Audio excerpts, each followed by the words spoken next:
Let's start with metalloids.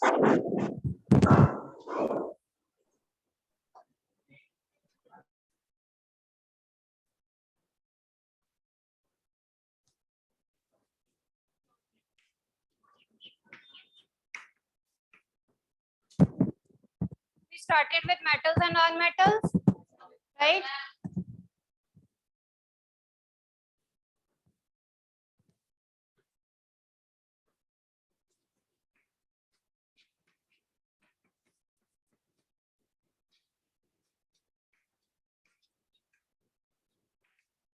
जिसमें हमने metals की प्रॉपर्टीज डिस्कस की थी। सबसे पहले मेटल्स दे आर हार्ड, ठीक है। मेटल्स जो हैं they are hard in nature. तो हार्ड होने का मतलब क्या है? They are having more tensile strength, they can't be broken down easily, okay. और बिकॉज दे आर हार्ड, जो चीज हार्ड है, सॉलिड है, उसका मेल्टिंग एंड बॉइलिंग पॉइंट भी क्या होगा? ज्यादा होगा। They are having high melting and boiling point. They are lustrous, shine possess करते हैं, ठीक है। They are having shine. They are sonorous, that means they produce sound when hit by some substance. Malleability. Pranav, what is malleability? Shine. Shine, shine, shine. Huh?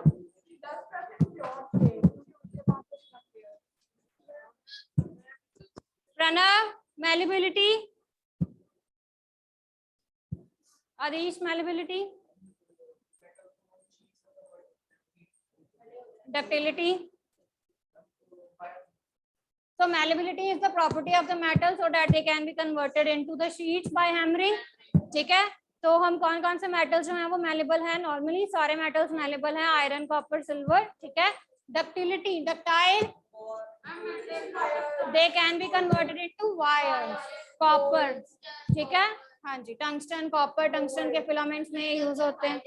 Gold भी जो है that is also ductile, but सबसे ज्यादा ductile कौन सा है? Gold and silver, okay. और electrical conductivity,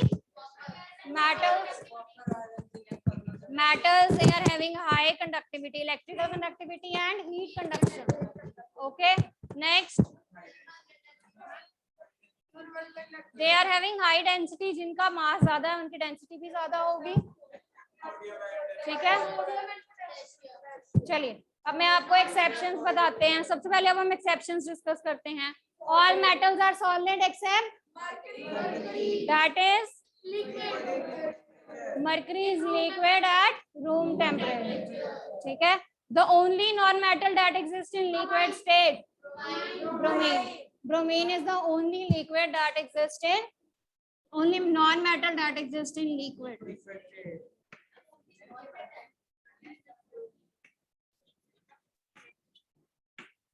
Non-metal that exists as liquid room temperature से।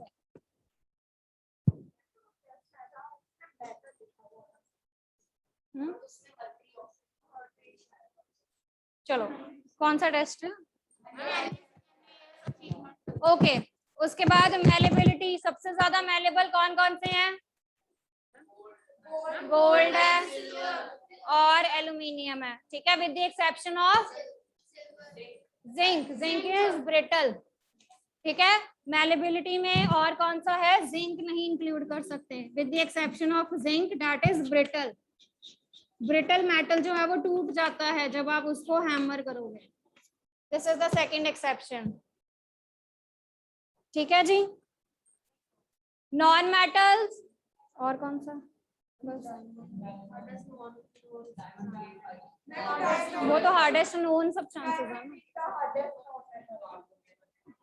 Diamond and graphite they are the hardest known substances, उनको आप इजीली नहीं तोड़ सकते। उसके बाद lustrous metals, they all possess shine, okay, and non-metals they are non-lustrous with the exception of iodine and graphite. Iodine, diamond and graphite, ठीक है। lustrous, shine. Non-metals they are non-lustrous with the exception of iodine and graphite, they possess shine, ठीक है। नहीं होते हैं sonorous, they are non sonorous. Hardness, all metals they are hard with the exception of all metals. hard वाले में लिखो all metals are hard with the exception of sodium and potassium. all metals are hard with the exception of, हाँ density में ले लो चाहे उसको, सारे metals hard है विद द एक्सेप्शन ऑफ, ये मैं आगे करवाती हूँ आपको क्वेश्चन, ठीक है। उसके बाद नेक्स्ट लिखिए हार्डनेस, नॉन मेटल्स कैसे होते हैं, सॉफ्ट होते हैं with the exception of, that is the hardest known substance.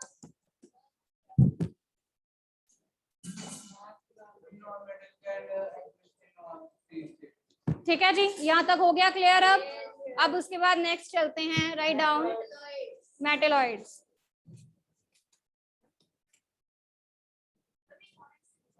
क्या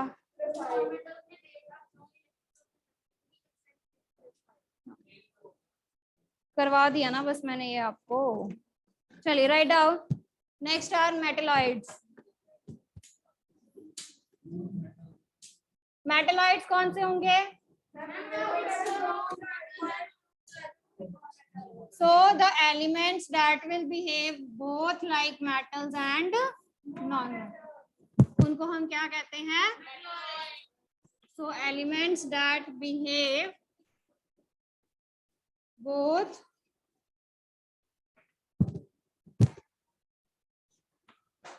like metals and non-metals, they are called as metalloids. Okay, metalloids की एग्जाम्पल है बोरोन, सिलिकॉन,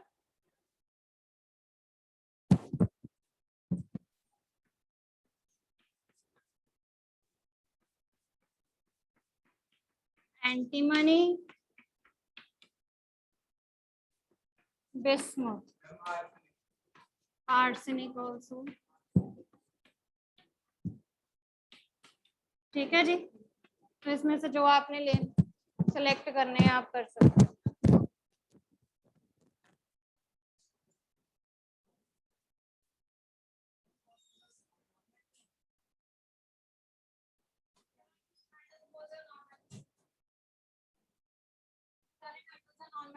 आपको पता है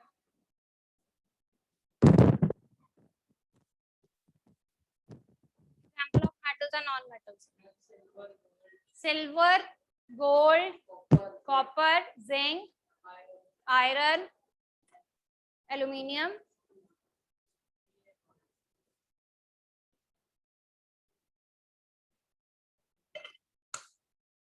सोडियम, पोटाशियम, मरकरी। चलिए नॉन मेटल्स बताओ अब, oxygen, nitrogen, carbon, sulphur, phosphorus, वो कार्बन के ही सारे हैं, क्लोरीन, आयोडीन, कार्बन, हाइड्रोजन। ठीक है, वेरी गुड। ठीक है, तो आपको जितने भी पूछे जाएंगे आपने वो एक्सप्लेन कर देने हैं। Now in your NCERT, मतलब बता देने। Now in your NCERT, there are some activities that they have performed, okay, with the malleability, ductility. Malleability में क्या होगा, हमने उसको हैमर करना है और शीट्स में कन्वर्ट करके देखना है। ठीक है, तो in the malleability procedure, they used iron nail, coal piece, aluminium wire and pencil lead. ये 4 चीजें ली उन्होंने। ठीक है, कौन कौन सी चीजें ली हैं, ये एक्टिविटी है malleability। हाँ, graphite.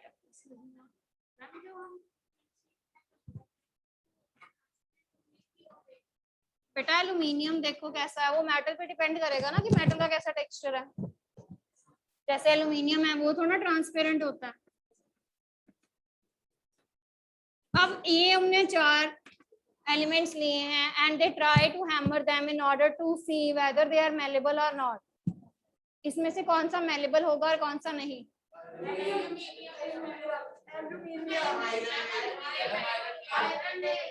Aluminium and iron nail they will B malleable in nature, क्योंकि ये कोल है, कार्बन है, ये नॉन मेटल हो गया.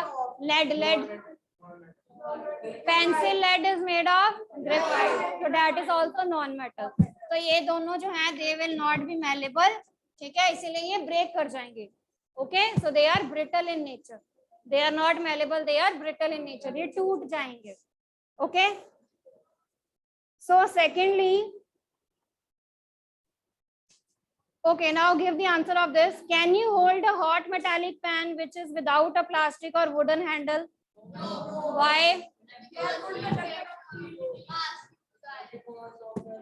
जो पैन होते हैं they are good conductors, they will allow heat to pass through them. तो अगर हमने उनको होल्ड करना है, we will be holding them using some of the insulators, जैसे wood हो गया, plastic हो गया. Okay, and there is one question that you all have seen that electrician uses his screwdriver. ठीक है, while when he uses a screwdriver, how it is used or what kind of handle does it have? Okay, तो ये आपसे पूछ सकते हैं कि जो स्क्रू ड्राइवर है उसका हैंडल जो है वो प्लास्टिक या वुड का क्यों बना होता है? बिकॉज जो स्क्रू ड्राइवर है वो किसका बना हुआ है? मेटल का, आयरन मेटल का या स्टील का, जिसका भी आप कह रहे हो. ओके, आयरन का बना हुआ है, and iron is a good conductor, so that's why it will conduct the electricity through it, इसीलिए उसमें से इलेक्ट्रिसिटी जो है वो पास हो जाएगी.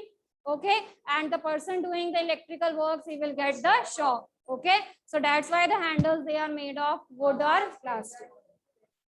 Okay, now secondly, आपके पास कुछ materials given है and you have to say whether they are good conductor of electricity or not, और उसमें से कौन से हैं ये बताना. Okay, so these all are the NCERT activities that they have performed. एक सर्किट कंप्लीट करने के लिए आपको क्या क्या चाहिए, पहले मुझे ये बताओ. You need a cell, you need a bulb, you need a switch, और कोई ऑब्जेक्ट भी तो चाहिए जिसका आपने देखना है वेदर. ठीक है, सेल लगा दिया हुआ, सेल है, वायर्स हैं, बल्ब है. Okay, this is the object जिसकी हमने कंडक्टिविटी चेक करनी है, और ये स्विच है. ठीक है, तो सपोज मैंने एक सर्किट जो है वो कंप्लीट कर लिया है. यहाँ पर ऑब्जेक्ट्स जो है वो डिफरेंट हैं, जैसे for the first time taking iron nail, second में मैं सल्फर ले रही हूँ, थर्ड में I am taking coal piece, and fourth में I am taking copper wire.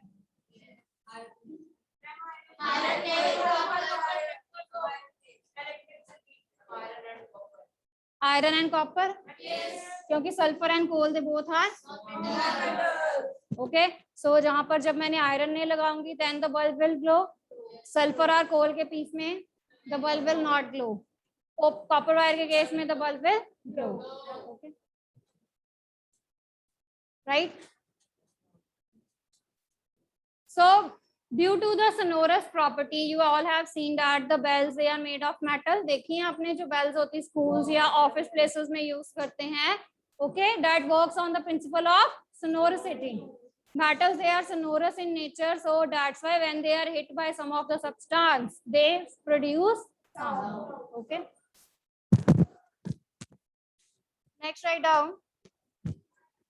Very important question, and that is ditto or exactly given in the NCERT. Sodium and potassium. Write down. Sodium and potassium. This can be one mark question for your exam. Sodium and potassium are very soft metals. करवाया ना अभी मैंने, उसमें से sodium और potassium क्या है, बहुत ज्यादा सॉफ्ट है. और वैसे मेटल्स नॉर्मली क्या होते हैं, हार्ड होते हैं. तो ये दोनों एक्सेप्शन में हो गए, potassium and they are very soft metal.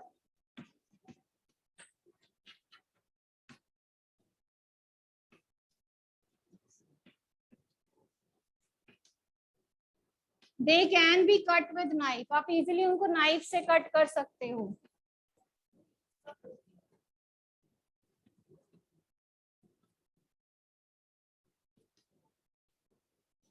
Sodium का तो हम लैब्स में यूज करते हैं, we use sodium at our labs, क्योंकि एज इट इज, क्योंकि सॉफ्ट है तो कहीं कोई चीज बनाने में तो आप उसको हेल्प नहीं करोगे।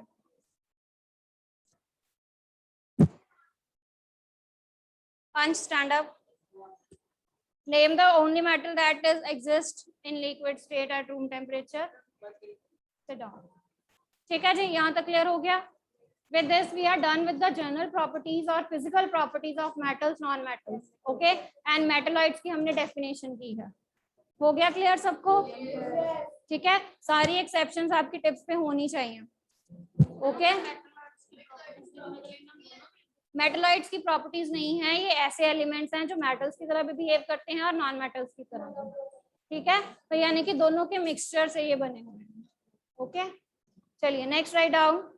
अब फिजिकल प्रॉपर्टीज के बाद हम कौन सी प्रॉपर्टी स्टार्ट करेंगे? So write down chemical properties of metals. Chemical properties of metals.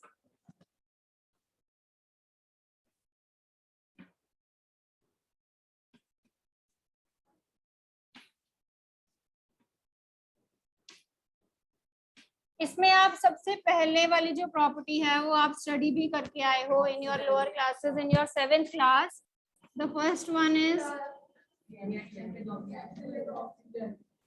and this you have studied in physical and chemical change chapter in your 7th class, where you did the reaction of magnesium and iron. पढ़ी है? Reaction of magnesium and reaction of iron with oxygen. ठीक है, तो सबसे पहले magnesium की reaction study करते हैं।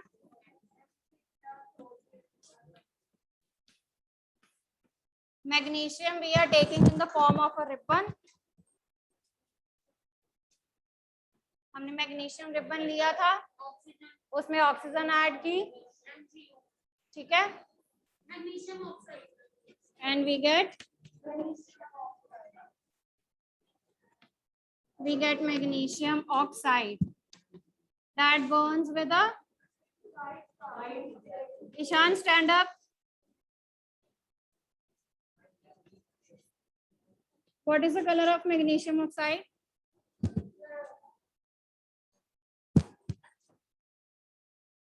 बाहर भेज देना, मैंने देख लिया, और आरिश को भी साथ में भेज दूंगी।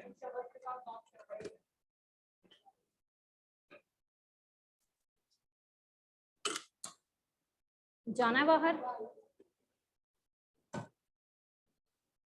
हाँ जी बेटा। What is the color of magnesium oxide? White dazzling flame है, ठीक है, and that will exist in white powder. Okay, बैठो।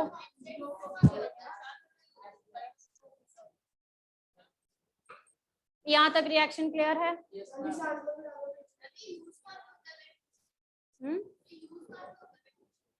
यूज बेटा, नंबर ऑफ यूजेस हैं एलिमेंट्स के, बहुत सारे एलिमेंट्स हम यूज करते हैं, जैसे लैब में आपको दिखाते हैं हम। कंपाउंड फॉर्मेशंस यहीं से होती हैं, आगे जो कंपाउंड्स बनते हैं आपके, इनको यूज करके बनाते हैं। आपने अपनी मेडिसिन नहीं देखी हैं कभी? मेडिसिन जाके देखना, उनमें आपके ये सारे एलिमेंट्स लिखे होते हैं। They use magnesium also, they use iodine, they use calcium, they use phosphorus. तो आपकी मेडिसिन में हमेशा ये यूज होते हैं, क्योंकि सारे सॉल्ट्स बनते ही इनसे हैं, ये एलिमेंट्स हैं आपके। ओके, तो जो भी आपकी मेडिसिन है that is purely based on chemistry, इन्हीं से ही बनती हैं ये सारी चीजें। क्लियर हो गया फर्स्ट रिएक्शन? अब हमने सेकंड में क्या करना है?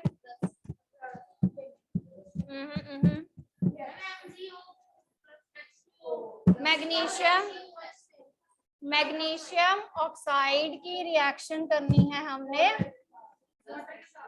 वाटर के साथ। नीचे आपने खुद लिख लेना है magnesium oxide. Very good. So this is magnesium oxide, this is water. When they both react, they will give that is MgOH.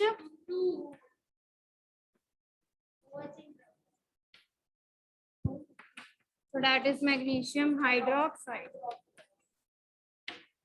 अब अगर आपको याद हो तो जब हमने एसिड बेस वाला चैप्टर किया था उसमें भी मैंने आपको बताया था कि हमने क्या करना है, अब इसका लिटमस टेस्ट करना है.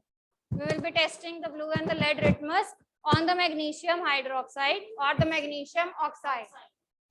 ठीक है, बट हम यहाँ पे ऑक्साइड की रिएक्शन बताऊंगी मैं आपको, हाइड्रोक्साइड का नहीं हम करेंगे अभी. Okay, metal oxide they are magnesium oxide है ना, सुन मेरी भी सुन लो. This is magnesium oxide.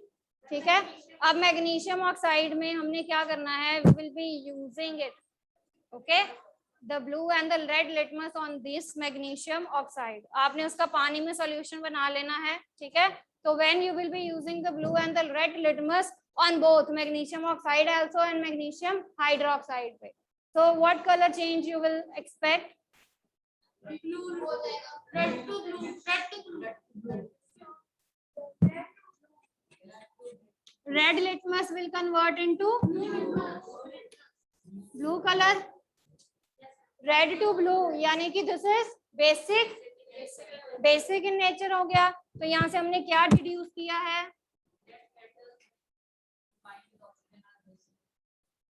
Magnesium oxide का जब आप लिटमस टेस्ट करोगे, that we will be giving the red litmus to the blue. This says, बड़ी सी लाइन लिखनी है पेज के ऊपर.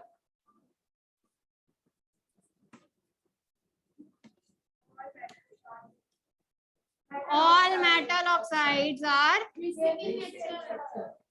बड़ा बड़ा लिखना है. All metal oxides are, यानी कि जो मर्जी मेटल के आप ऑक्साइड्स ले लो, they all will be basic in nature.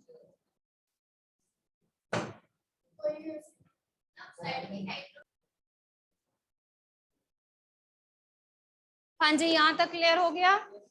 अब हम दूसरे मेटल की बात करते हैं मैग्नीशियम के साथ साथ.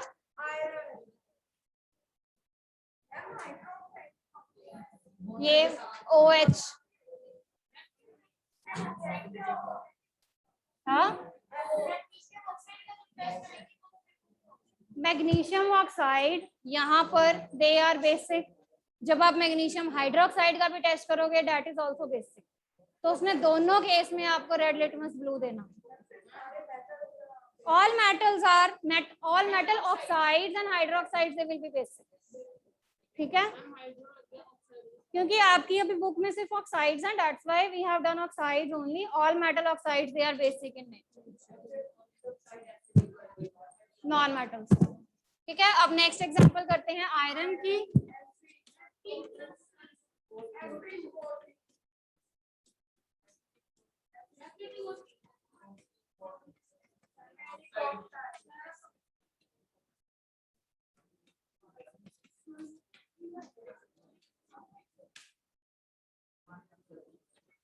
You have to write iron. इनके नीचे भी लिख लेना है आपने खुद ही. That is iron, oxygen, water. ठीक है, that is iron 3 oxide and that is rust. Iron 3 oxide यानी कि आयरन का ही ऑक्साइड है. आयरन, हाँ जी, टर्न बाय टर्न, मुझे सबकी थोड़ा बातें सुन रही. हाँ जी, वो हाइड्रेटेड होता है, उसके साथ वाटर मॉलिक्यूल्स अटैच होते हैं. ठीक है, हाँ जी, हाँ, आप फेरिक ऑक्साइड भी लिख सकते हैं. फेरिक 3 स्टेट है ना, फेरिक ऑक्साइड.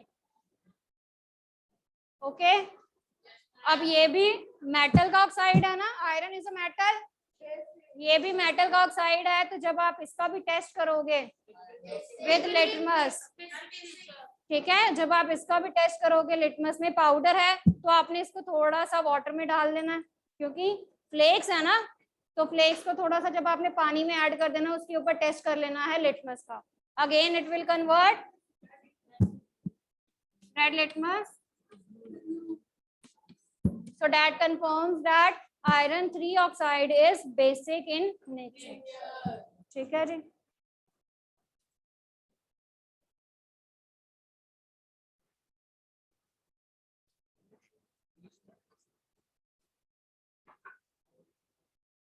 हाँ लिख लो आप नीचे, iron plus oxygen plus water. But अगर आपको सिंबल्स पूछे हैं, इक्वेशन पूछी है, तो फिर ये इक्वेशन है। अगर आपको इक्वेशन पूछी है तो फिर ये है, फिर ये लिखनी पड़ेगी। Write down the chemical equation, तो ये इक्वेशन है। ओके, पढ़ाई चल रही है शायद। हाँ जी, have you seen copper vessels at your home? कहते हैं ना कॉपर में पानी पीना चाहिए, कॉपर यूटेंसिल्स में। हाँ जी, बट आपने कभी देखा है कि उन कॉपर यूटेंसिल्स के ऊपर ग्रीन कलर की कोटिंग आ जाती है? है कईयों के घर में कॉपर वेसल्स के नहीं? तांबा, गोल्डन गोल्डन से जो होते हैं। Okay, those who have seen copper utensils और copper vessels, ठीक है, तो आपके अगर घर में है तो क्लियरली जाके घर पे एक बारी देखना, उनके ऊपर हल्की सी ग्रीन कलर की कोटिंग आ जाती है, अंदर भी होती है, बाहर की तरफ भी आ जाती है, ठीक है।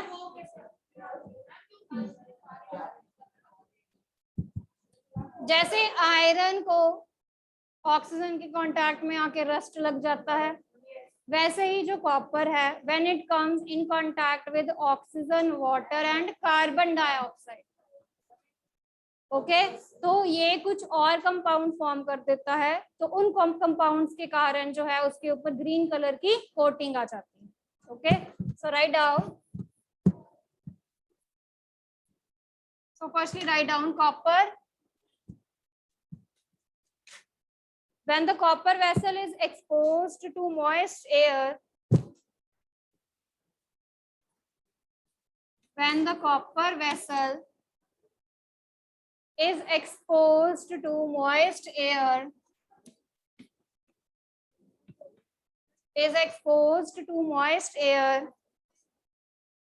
for long time, it acquires a dull green coating. It acquires a dull green coating.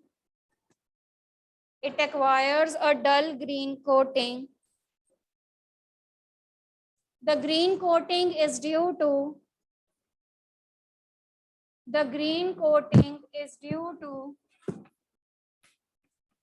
the formation of a mixture. The green coating is due to the formation of a mixture called copper hydroxide and copper carbonate. Copper hydroxide and copper carbonate. क्या? उनको clean करना पड़ता है, you have to clean them time to time, क्योंकि ये air के साथ contact में आता है, जितना वो एयर के साथ कांटेक्ट में कम आएंगे उतनी ग्रीन कलर की कोटिंग जो है वो कम आएगी। पानी के साथ साथ कंडीशंस बाकी भी देखो ना, कार्बन डाइऑक्साइड भी है, अकेला पानी नहीं कुछ करेगा, उसको कार्बन डाइऑक्साइड भी चाहिए, उसको ऑक्सीजन भी चाहिए, और ये दोनों कंपोनेंट्स उसको एयर में से निकलेंगे। Copper hydroxide and copper carbonate क्या डिसॉल्व नहीं होंगी अगर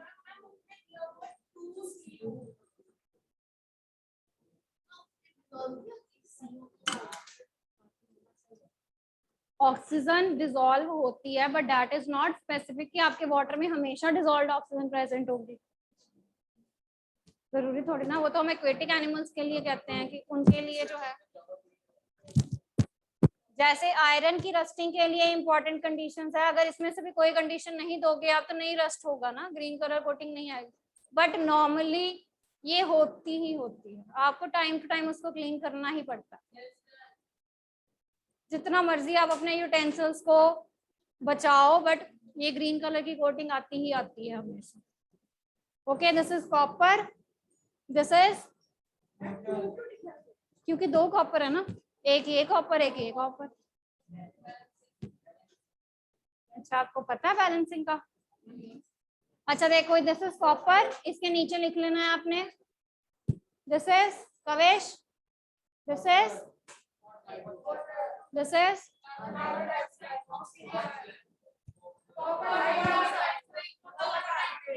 ठीक है। इनके नीचे भी आपने सबके नेम्स लिख लेने हैं।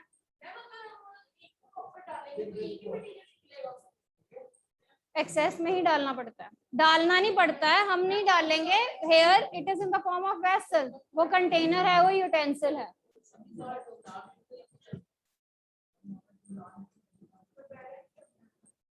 आपकी बुक में बैलेंस्ड इक्वेशन है, अगर मैं नहीं भी लिखूंगी तो चलेगा, बट अगर पेपर में गलत हो गया और एनसीईआरटी में 2 डला हुआ है, फिर आपने कहना मैम उसमें तो 2 था और मेरा गलत हो गया। वैसे हम बैलेंसिंग कंसिडर नहीं करते हैं till 8th class, but if NCERT में मेंशन्ड है then that is compulsory to write down. ठीक है जी, हाँ जी, क्लियर हो गया यहाँ तक? कर लो।